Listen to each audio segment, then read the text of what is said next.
प्रभु यीशु मसीह के नाम में आपको अनुग्रह, शांति और आशीष मिले। एक घटना लूका 7 अध्याय में लिखी हुई है, जहां पर एक धर्मगुरु था जो प्रभु यीशु को जानना चाहता था। जानना भी चाहता था और उसमें कुछ गलती भी देखना चाहता था।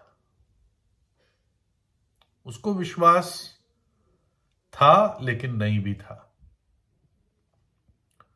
बल्कि वो प्रभु को परखना चाह रहा था। और शायद कुछ बड़ी गलती मिल जाती तो उसको तसल्ली होती, इस प्रकार से परखना चाह रहा था। एक और इसी प्रकार के व्यक्ति था। इस व्यक्ति का नाम तो सिमोन फरीसी था, लेकिन एक व्यक्ति था जो निकोडीमस फरीसी था। वो प्रभु यीशु को परख कर उसको और अच्छी तरह जानना चाहता था, उस पर विश्वास करना चाहता था। उस व्यक्ति को प्रभु यीशु ने कहा कि मैं तुझसे सच सच कहता हूं, यदि तू नए सिरे से ना जन्मे तो परमेश्वर का राज्य देख नहीं सकता। लेकिन ये वाला व्यक्ति जिसके घर में प्रभु यीशु जाता है न्योता मिलने पर, इसके मन में खोट थी। तो ये घटना मैं आपको बता रहा हूं। फिर किसी फरीसी उस समय का धर्मगुरु होता था। फिर किसी फरीसी ने उससे विनती की कि मेरे साथ भोजन कर। सो यीशु उस फरीसी के घर में जाकर भोजन करने बैठा। और देखो, उस नगर की एक पापिन स्त्री ये जानकर कि वह फरीसी के घर में भोजन करने बैठा है, संगमरमर के पात्र में इत्र लाई और उसके पांव के पास, यीशु के पांव के पास पीछे खड़ी होकर रोती हुई उसके पांवों को आंसुओं से भिगाए और अपने सिर के बालों से पोंछने लगी और उसके पांव बराबर चूमकर उन पर इत्र मला, अभिषेक किया। यह देखकर वह फरीसी जिसने यीशु को बुलाया था अपने मन में सोचने लगा, यदि ये भविष्यद्वक्ता होता तो जान लेता कि जो उसे छू रही है वो कौन और कैसी स्त्री है, क्योंकि वह तो पापिनी है। यह सुन यीशु ने उसके उत्तर में कहा, उसने प्रभु से पूछा नहीं था, लेकिन प्रभु ने उसके विचार को पढ़ लिया कि हे शमौन, मुझे तुझसे कुछ कहना है। और वो बोला, हे गुरु बोल।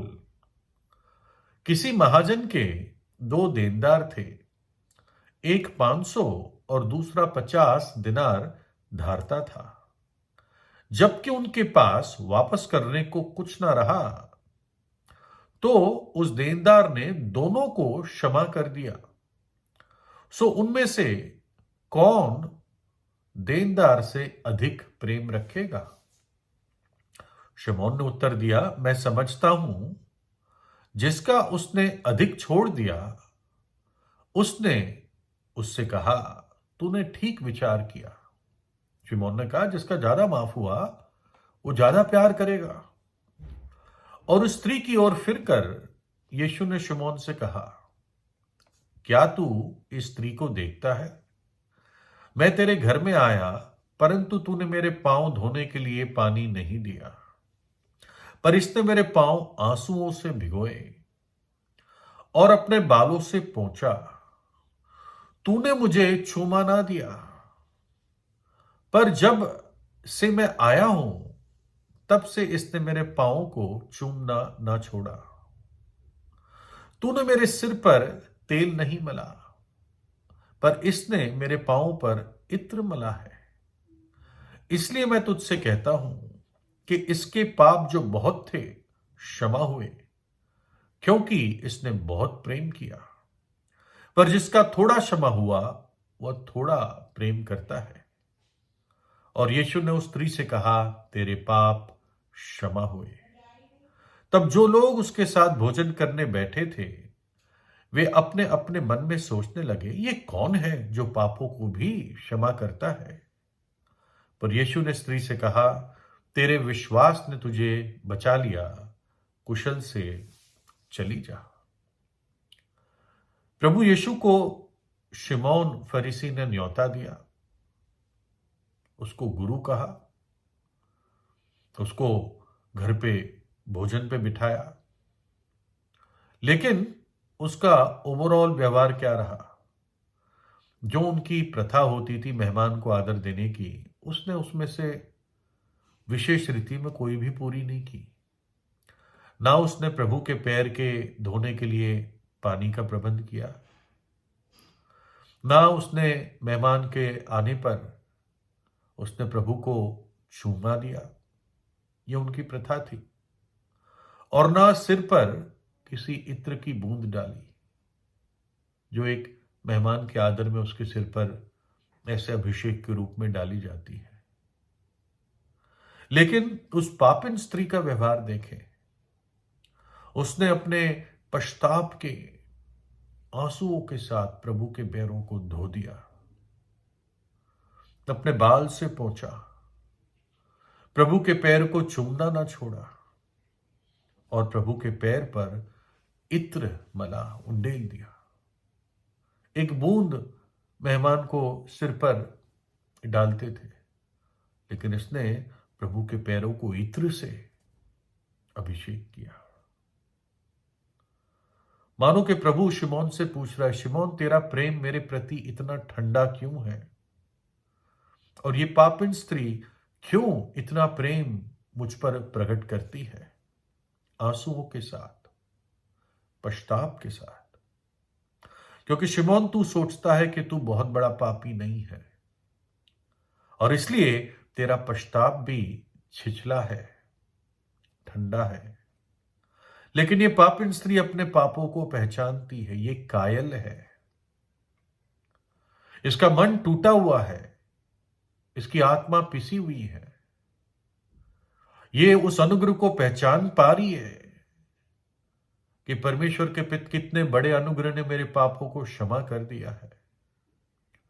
परमेश्वर का कितना बड़ा प्रेम है कि उसने मुझ जैसी पापिन को ग्रहण किया।